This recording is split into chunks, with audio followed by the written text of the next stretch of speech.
That makes me want to cry, just thinking back to last Sunday as we were welcomed into the church plant Miriam and David Trott have been part of. And the lady who's the leader, she has her little girl sitting down in front, so it's not an age requirement to be in the choir. Let me give you just a brief set of a snapshot of our time in Angola. We flew into Lubango, and from there we went out to the desert where the sand is 300 feet deep to a place called the Farm, an interesting way to travel on the sand. And so you can see the people. We met in a tent for teaching, worship, and for prayer. These are 50 missionaries from all over Angola.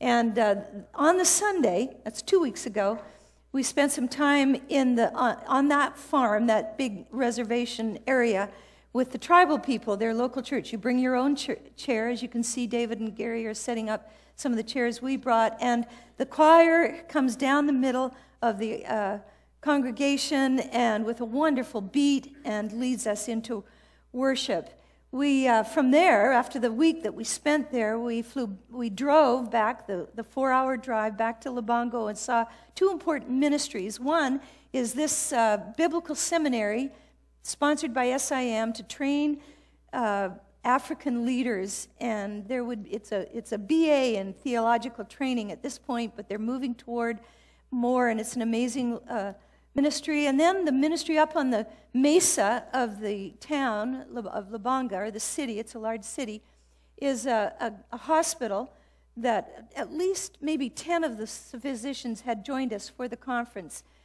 where we were in that sandy desert place I told you about. But this was a partnership with Samaritan's Purse to provide medical help to the people in one side of the city.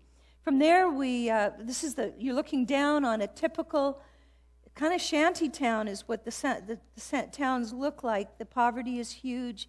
And from there, we flew on an MAF plane. And by the way, on the this plane, the pilot and the passengers packed the baggage in. And we took a 3-hour flight east to Luena, where David and Miriam Trott lived. The bush, we went 3 hours of pure bush, just on and on and on, sort of another version of Ecuador in the jungles, not quite as lush. We landed in Luena. David had driven through the night to meet us there because he needed to get the car back. And this is the home some of you prayed for.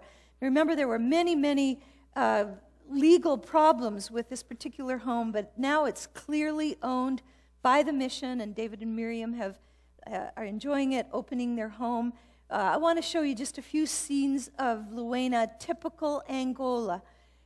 Here's a good road. This is a great road where you would drive your car down and people would move. You might bump into some clothing along the way drying in the sun. You would have a good idea of the typical way of transport, these kind of motorcycle type things, or taxi. That's a very common thing. The blue and white taxis are all over the roads. This is my favorite means of transport. I couldn't stop taking pictures of the women who managed to carry everything on their head, and they never spill a drop of water. They never spill their corn, their vegetables from the market. They have their dirty clothes in the big bin. They carry it down to the river.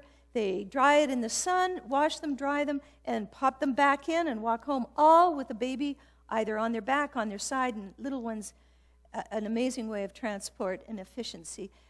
Interesting, the markets are always interesting, so we saw a lot of your Goodwill clothing that you've been taking to Redlands because they send them in bins and they resell them over there. It's a wonderful way of using what we discard. One of my favorite events in the day when we were teaching the Christian leaders and pastors conference was the day that the truck came with water. You can see the large bins. Everybody's got their bucket or their plastic bowl to fill up because there are very little places. Even the nicest homes we were in, which were minimally nice, there is no running water. So this is an important visit, and it's always fun to see everyone. Here are the 100 or so pastors and leaders conference at the leaders conference that we did. The churches behind us.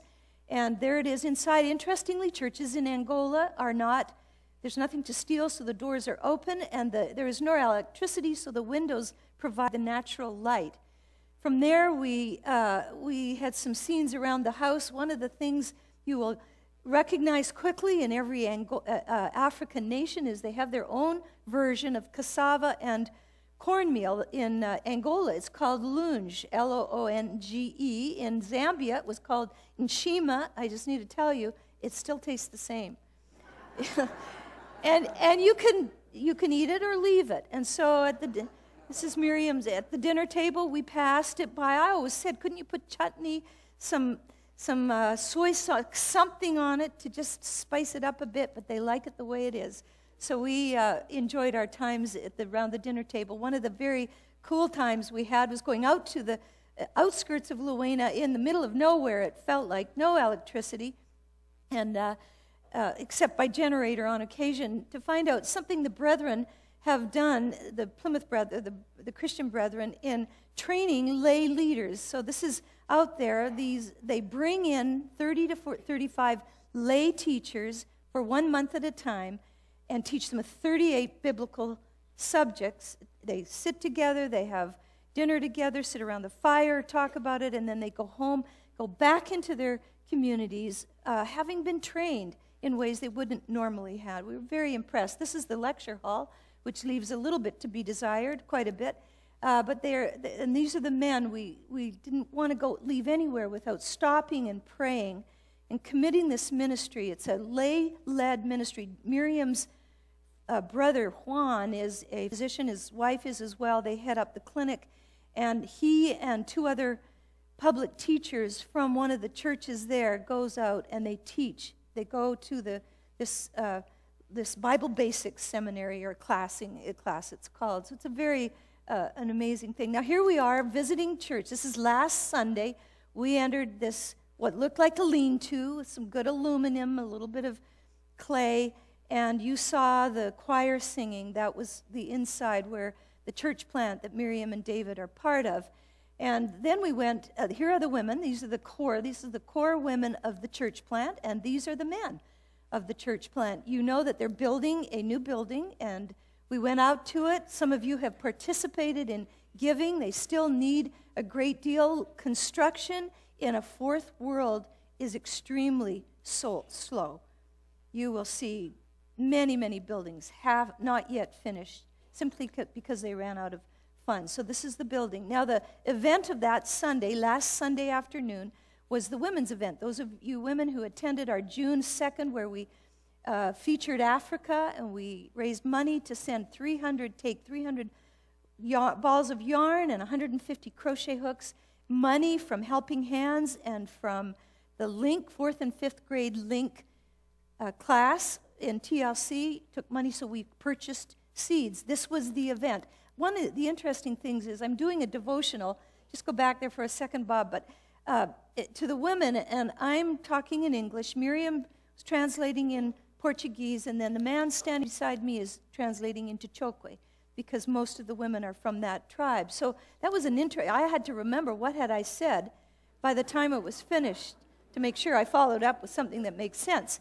Here are the women, and here's Miriam proving that she can carry something on her head, but with help. Did you notice? Bringing in the seeds, and then, of course, the yarn. The women were negotiating. We wanted them to purchase it for small amounts so they could do some crocheting, turn around, and develop a little industry for themselves. Keep praying for that. Here's one of our last visits was to the medical center that Miriam's brother and sister-in-law head up. This is the medical team. And here's Miriam's office and her assistant, and it is extremely humbling to go into what's called a hospital or a clinic and realize that God is using the medical ministry in Angola, now that the war is over, to reach people for the gospel, as well as the theological or the instruction that's being given.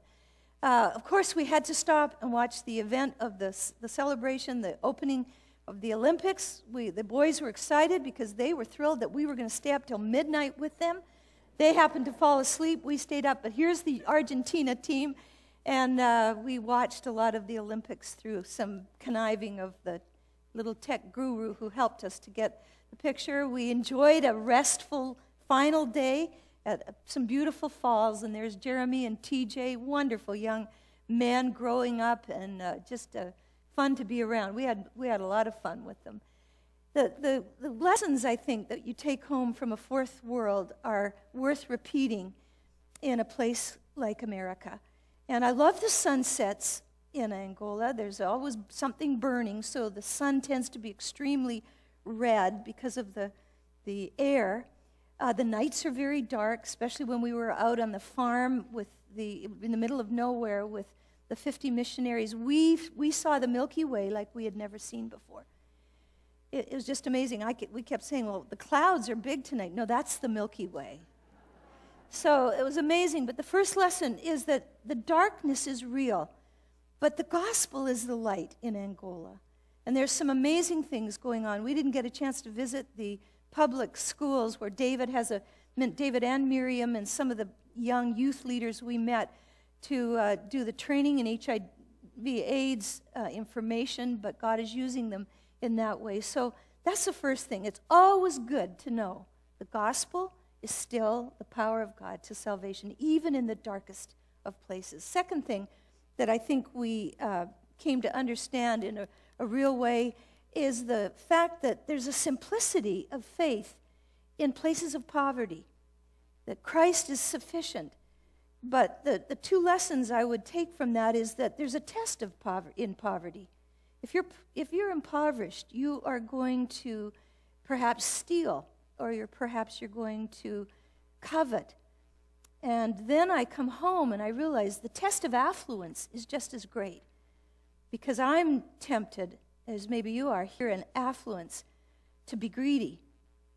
Or if I'm not greedy, to be discontented because I think I need more, which is another flip side of greed. So the simplicity of an impoverished culture has a compellingness about it that focuses on Christ in a way that I can see distractions here in affluence in my own life. Third thing is that Christ is still building his church.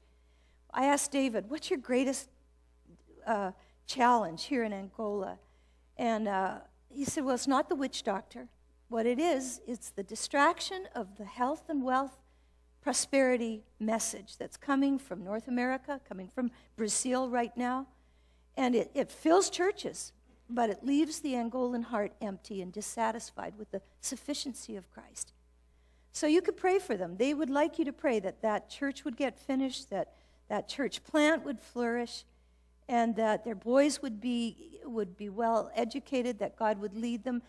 As we left, we had a 42-hour journey that we were going to embark on coming home, and we weren't together on the first leg from Luena to London, and so I don't like that. I like sitting by Gary in case something happens. We'd like to go down together, and well, I would.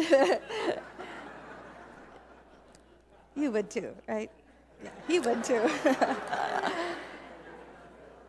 But and then we had an hour in London. How are we going to make our contacts? We just prayed, and the Lord has led us all our life, and he's not going to stop. And we just prayed and said, Lord, you take care of it.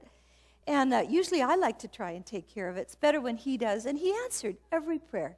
He led us all the way. So thanks for your prayers, and keep praying for our friends, the Trotts in Angola. Thank you.